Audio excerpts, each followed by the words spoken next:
Hello everybody, welcome back to the Podcana YouTube channel. In today's video, we're coming at you with some very important competitive news. With the recent announcements, people have been pretty disappointed with the lack of DLC events.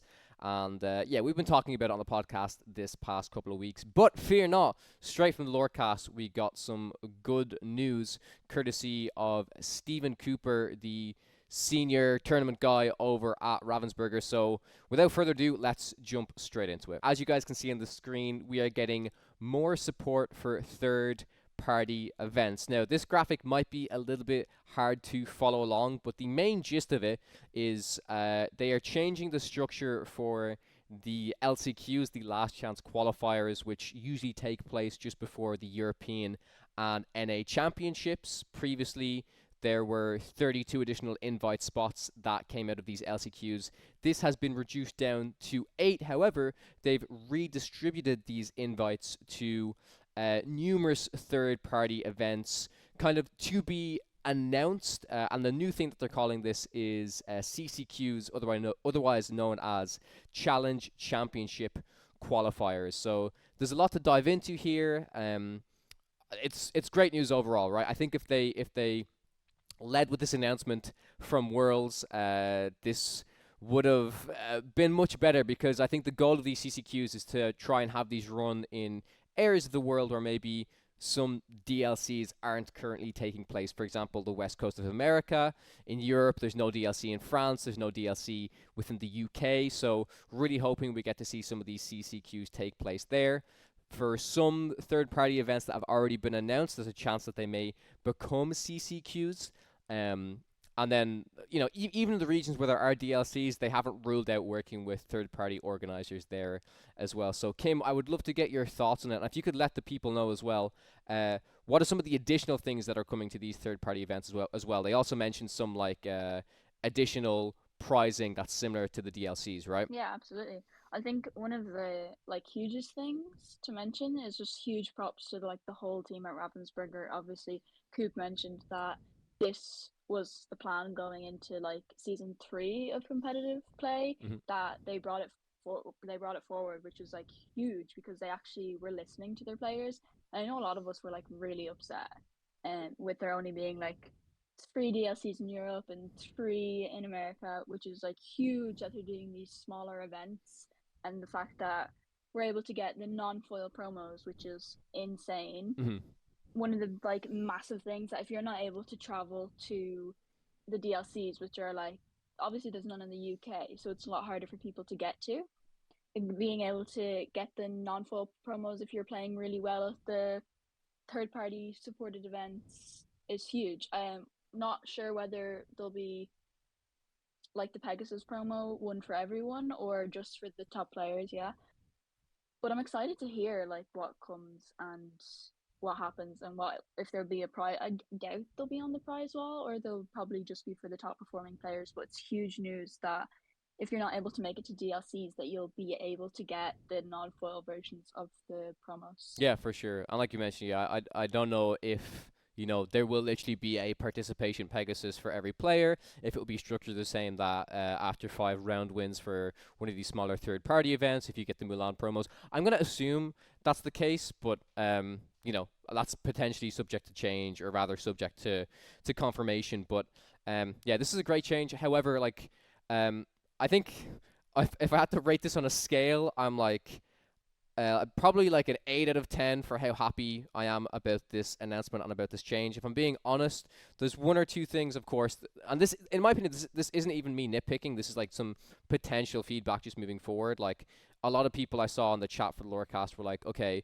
this is a good change, but why not just increase the amount of players that qualify to Continentals, to EU Championships, and to NA Championships, right? Like, right now, that number really seems to be locked at 128. That could be a sizing issue depending on the venue. If they keep doing them at Disneyland Paris and Disney within California.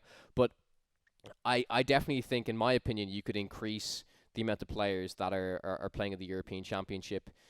I'm hoping that this just changes in the future. But the one thing to also keep in mind, like I said, while I think this change is good and it means there's more of these invites being up for grabs kind of in various different parts of the world, it does mean that if they do the last chance qualifiers the same way as they did them last year, last year they did 32 pods of 32 players, which equated to a decent amount of tickets that went on sale. I think it was like 500 and 500 ish. Maybe it was even more than that. But like if you do 32 pods of, or sorry, if you do eight pods of Yeah. 32 players now, this is going to be 256 tickets to LCQs. So, in my opinion, they're really going to have to evaluate that, and it might even be worthwhile that they, I don't want to say scrap the LCQs, but if they reallocate these remaining 8 invite spots to more CCQ events, maybe players might be happier overall.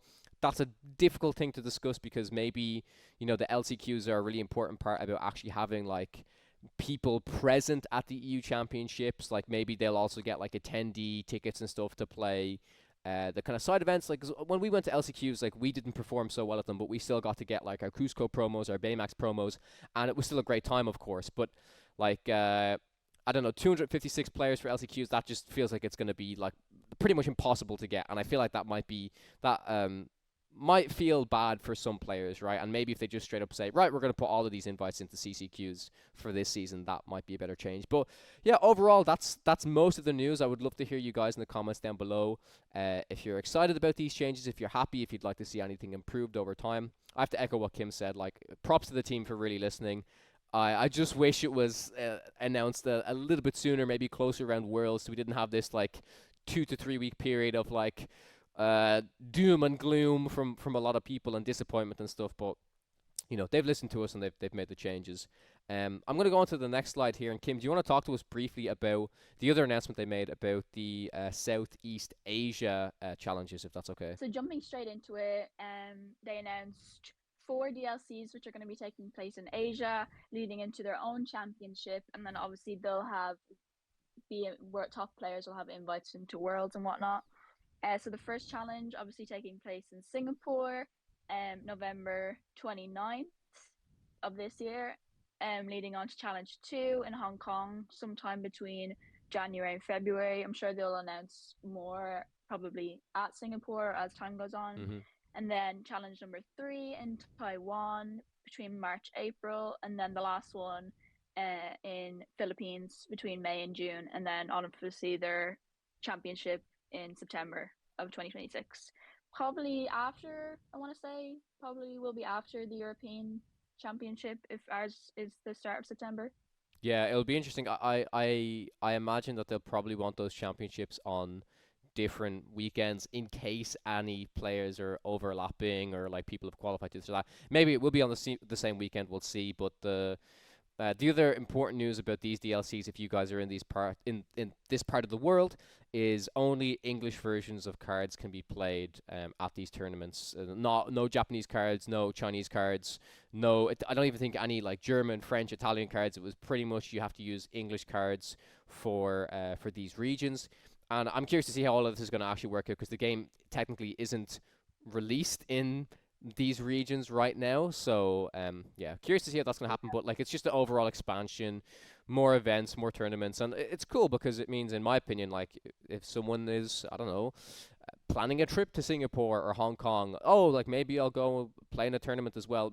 Maybe it's a little bit unlikely, but there are definitely players that would be up for that.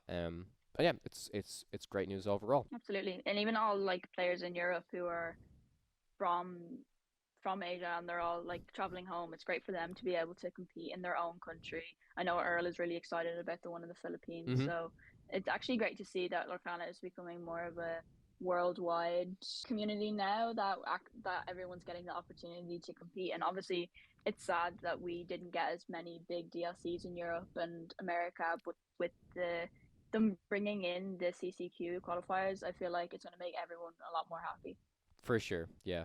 And as you said, that seemed like that was a plan for season 3, and once again, a shout out to Cube for making sure that this happens, as soon as possible, gets people excited to compete and start playing the game again.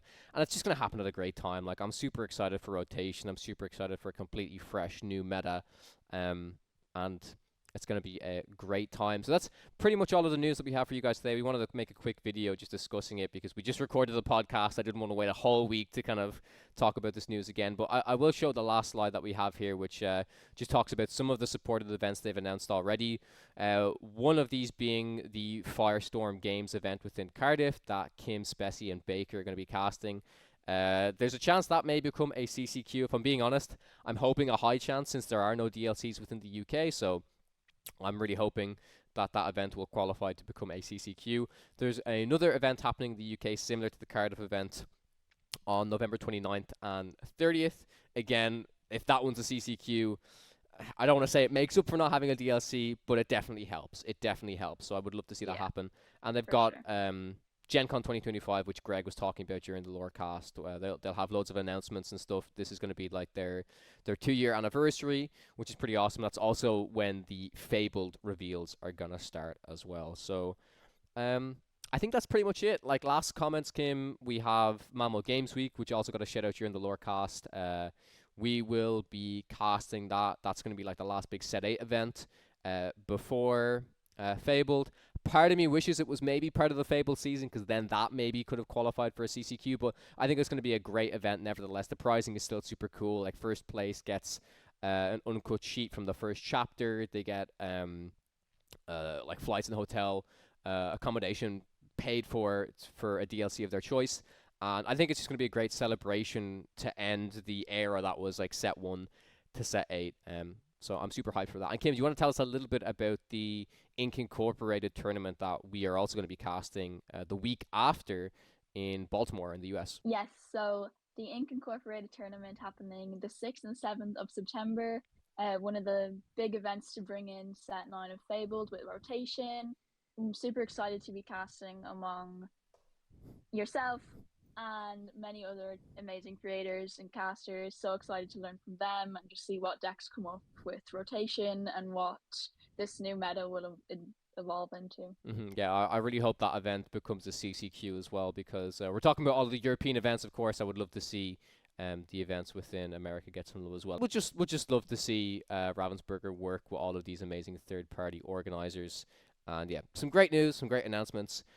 That's pretty much it from us. If you guys are excited, please let us know down below in the comment section. Maybe, let us know your thoughts, and we can even maybe queue up some of your queries, your questions for next week's episode of the podcast. But yeah, that's pretty much it. Stay tuned to the channel. If you guys haven't checked it out, we did a big interview with Frank yesterday for this week's episode of the podcast, so be sure to check that out. Thank you guys so much for watching. We'll catch you guys in the next one.